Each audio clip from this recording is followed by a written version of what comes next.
to this, it's an election year, there is outrage among voters, and the Prime Minister might be hours away from resigning.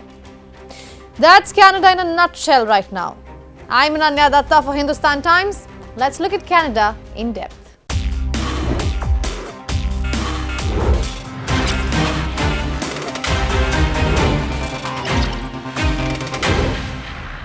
Just 3 weeks after convincing his party members that he should continue as the Prime Minister, Justin Trudeau has another setback. A source close to Reuters says that Trudeau is mulling over resigning as soon as today. The catalyst here is the growing list of peers publicly urging him to step down. And it's all leading up to an emergency meeting of Liberal MPs on Wednesday.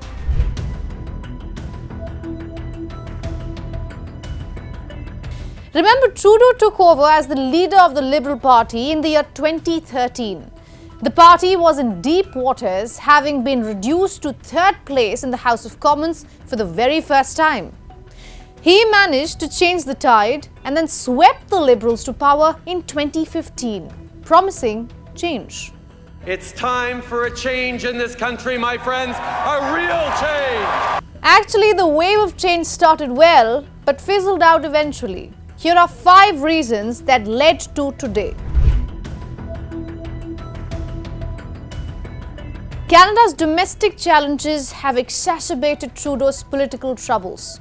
Rising inflation, a severe housing crisis, and a series of labour disputes with unions have left his administration struggling to maintain popular support.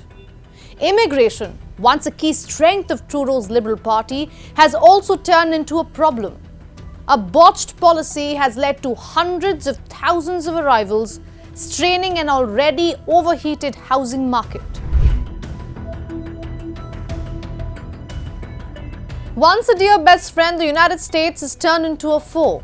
In November, Trudeau travelled to Florida to meet with the President-elect Donald Trump at his Mar-a-Lago estate in a bid to head off a trade war.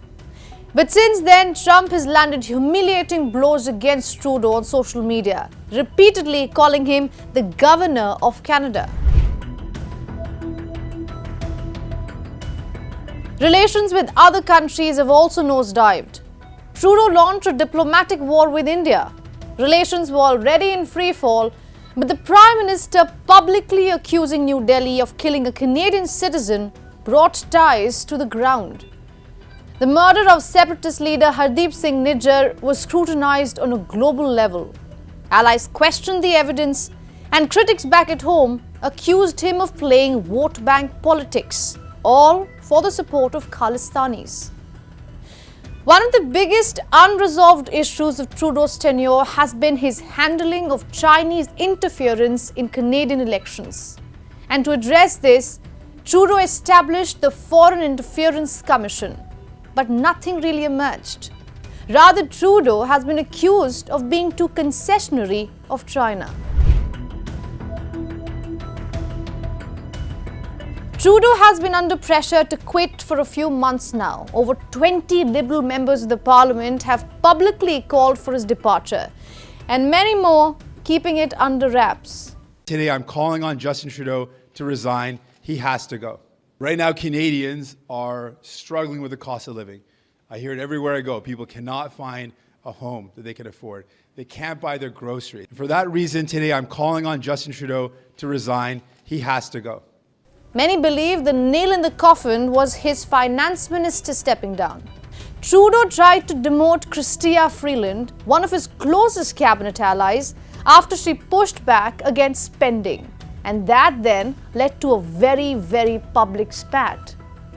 Freeland penned a letter accusing the Prime Minister Trudeau of quote-unquote political gimmicks.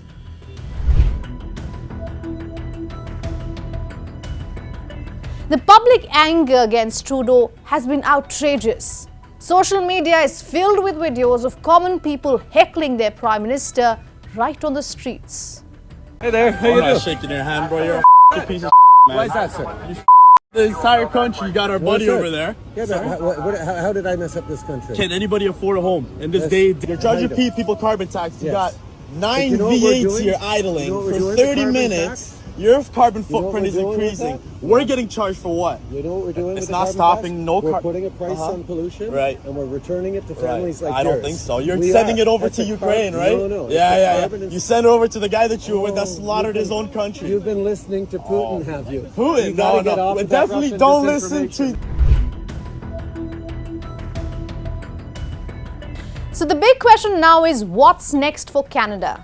It's important to note that there is no formal party mechanism to remove Trudeau. If he wants to stay, he legally can. But if he chooses to resign, here's what can follow. Firstly, it's unclear whether Trudeau will step down immediately or remain until a successor is chosen. Local media suggests that he has even spoken to Finance Minister Dominic LeBlanc about the temporary post. But that's contingent. If LeBlanc plans to run for the leadership race, then protocol says that he cannot become the interim leader. And that leads us to a leadership race within the Liberal Party. The problem here is that it usually takes months for it, and time is not something at their disposal. Numbers are also painting an abysmal picture. Opinion polls indicate that the Liberals are likely to face a significant defeat in the upcoming election, with the Conservatives hitting a new long-term high. It's indeed a new chapter in Canada. The country has never had an interim Prime Minister before. The Liberal Party might end up in the hands of a Prime Minister not even chosen by its own members. And all of this in an election year. Stay tuned for the latest coming in from Canada.